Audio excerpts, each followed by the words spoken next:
Good afternoon, everyone. Firstly, I wanted to thank you for taking the time to attend this talk today.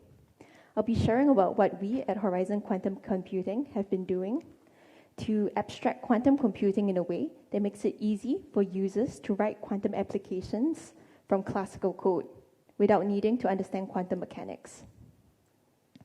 And the reason we care about this is because quantum computing holds the potential to solve a lot of the world's most challenging computational problems today, provided we know how to harness them effectively. But there are several barriers towards doing so.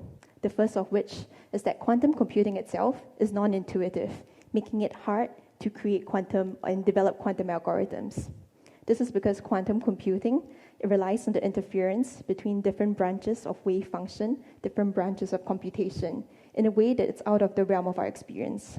So there's a steep learning curve to even start developing quantum algorithms. You will need a lot of effort, years of expertise, experience, in order to be able to get decent progress there. Another barrier is that the hardware architectures today, they're diverse, the qubits are noisy. So to make full use of quantum computing, you would have to write code that's tailored to one hardware architecture, and that's not typically portable to another hardware architecture. Finally, our programming languages today lack abstraction. To write a quantum circuit, as you can see in this example, you have to piece together the circuit logic gate by logic gate. And you can imagine it's a very daunting task to write a piece of complex quantum program this way in assembly language or lower. But imagine if things were different. What if you could program a quantum computer the same way you program a conventional computer today? And the code that you write that runs fast and efficiently on a conventional computer will automatically be accelerated on a quantum computer. What if we could abstract away the quantum computing, quantum mechanics? What if we could give domain experts in different industries the tools so that they can write quantum-enhanced applications for their own use cases, and that code could run on both classical and quantum hardware?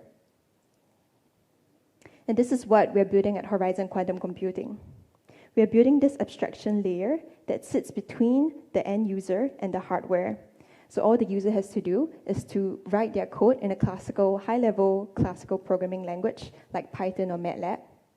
We'll automatically generate a quantum algorithm that can be run on the processor. Then we wrap this compiled code up as an API that the user can call on to run and deploy their quantum program to the quantum processor through us and get back the results of their calculation. This is how our compiler toolchain looks like. And there are essentially 3 layers to it. At the top layer, the user gives us their code in the classical programming language like Python or MATLAB. We then take the code, analyze it, automatically refactor it, meaning we pull apart loops and recursive function calls. So these elementary building blocks of the code, we'll match it and replace them with quantum ones. So we will replace quantum data structures for classical ones. We will replace quantum subroutines for classical ones. This results in an automatically generated quantum algorithm that performs the same task and does the same thing with the same side effects as the classical code. In the second layer, we then take this automatically generated quantum algorithm and compile it to a quantum circuit that can be run on a quantum processor. And we also take into account the topology and the performance of the quantum chip that it's being deployed on. In the final layer, we make it accessible to the user via an API. So the user calls on the API with inputs to their program to get their calculation. Although in the previous slide, I've described the toolchain in a linear manner, we've actually built our compiler in a modular way so that users can program at different levels of abstraction, because we want to accommodate for different workflows, different use cases, and different types of users with varying quantum expertise. So for example, if you are a domain expert and you want your workflow, you want to do resource counts or simulation, you'll likely program at the compiler layers that are closer to the metal. So at the bottom 2 layers, helium and hydrogen. Each layer of the compiler is exposed to the user as a programming language of the same name. So hydrogen, in this case, is a quantum gate level programming language, and helium augments hydrogen with the flow control of BASIC. If you are a classical developer and you want to write quantum-enhanced application that can run on the quantum hardware, you're likely to program at the carbon layer, which takes in classical code. And this code then gets compiled down to each of the 3 layers below to hardware. So now I'll show you some examples of how the code looks like. This is the hydrogen code, and you can see here, it looks very similar to other quantum gate-level programming languages like CASM or Quill. One key difference is that the operators you see here, so for example, C0, measure, or RZ, these are not defined within the compiler. Instead, the user can upload a structured text file, which we call an instruction set, to define the operation of these gates. And this is very useful because for the same operator, you can switch between different instruction sets. And here's an example. And this is how helium looks like. So helium is one layer above hydrogen. So it has the same flow control as hydrogen. It has the same gate level operations as hydrogen with the flow control of basic. So what this means is that it includes and supports if statements, numeric for loops, monitored while loops, and also we've added the ability to support classical subroutine. One of the advantages we doing that is so that you can program a quantum computer in a way that's quantum mechanical. So you're not using Python to unroll loops, unroll for loops. You're not piecing together a circuit bit by bit in Python. Instead, you have that structure within the quantum program itself. And you can imagine it's very useful for optimization because you can apply optimization techniques directly on the program structure. So you would take what will unroll to be a very large quantum circuit, apply optimization on the structure to get a much simpler circuit. And in this manner, we've actually analyzed circuits with tens of trillions of gates.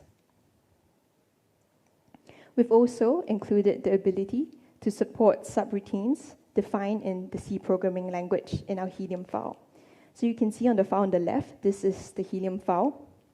And at the top of the file, you have an include statement that tells the compiler that you want to include a C file. In this case, we're implementing an adder. Then somewhere in the code, when you want to do addition, you call on the subroutine that's defined in the C to Q file. So under line 78, go sub add. The middle file is the C to Q file, which tells our compiler how to generate a classical subroutine from the C code as a reversible circuit that can be used within the quantum program. And you have to define several compiler flags, such as the language, in this case is the C programming language, the entry point to the C file, so the function name, which is add, the file name, and different types of compiler flags. So you have mode, in place, qubit reuse. All these tells the compiler what you care about in terms of optimization. Do you care about minimizing the number of qubits? Do you care about minimizing depth or T-depth or some other metric? You also have to specify the type of the input and outputs. And one advantage of doing this is so that you can write very complicated programs with relatively simple code. So you can go from C code, a couple of lines of C code, to very complex or complicated circuits that would otherwise be very difficult to generate and write by hand. So after we built our compiler, we wanted to see its performance. So we benchmarked the performance of our compiler with a paper published a while ago by the Goldman Sachs Group on derivative pricing. It was for a particular sub-problem for which there had already been attempts to improve on it in the literature. In this case, it's for a function that computes the inverse exponential of x. And how we benchmark our system is that we took the method that was used but not the circuit, we wrote up C code for it, and then ran that code through our automated compiler to get the results. And the results are that Horizon's compiler had a pretty good performance. So in the original paper by Goldman Sachs, they relied on a construction proposed in a paper by Hayner, Rotteler, and Sorey, in which they used around 15,000 to 40 gates when computed up to a precision of 21 bits. In a later paper published in 2021 by Prairie, the number reduced to around 1,600 to 40 gates when x was in the range from 0 to 10, and around 900 to 40 gates when x was in the range of 0 to 100. For Horizon's compiler, there was a 1.27 times improvement when x was in the range of 0 to 10, and a 6.5 times reduction in the number of Toffoli gates used when x was in the range of 0 to 100. So we reduced the number of Toffoli gates from 912 to 140. So we've talked about our compiler and the performance, but that's one part of the story.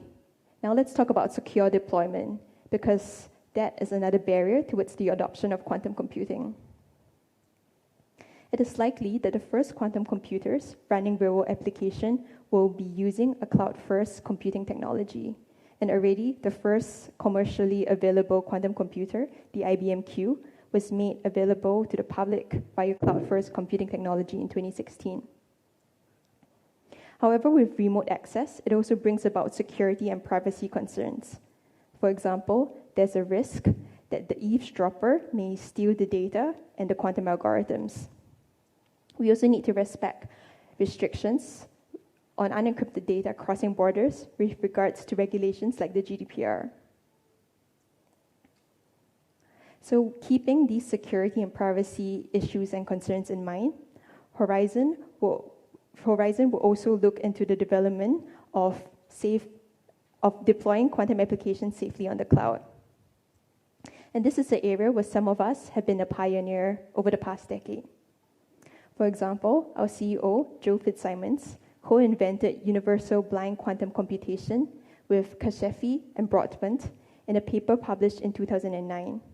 It is a protocol that is used in quantum internet proposals today, and it keeps the program and the data it's running on a secret from even the operator running it.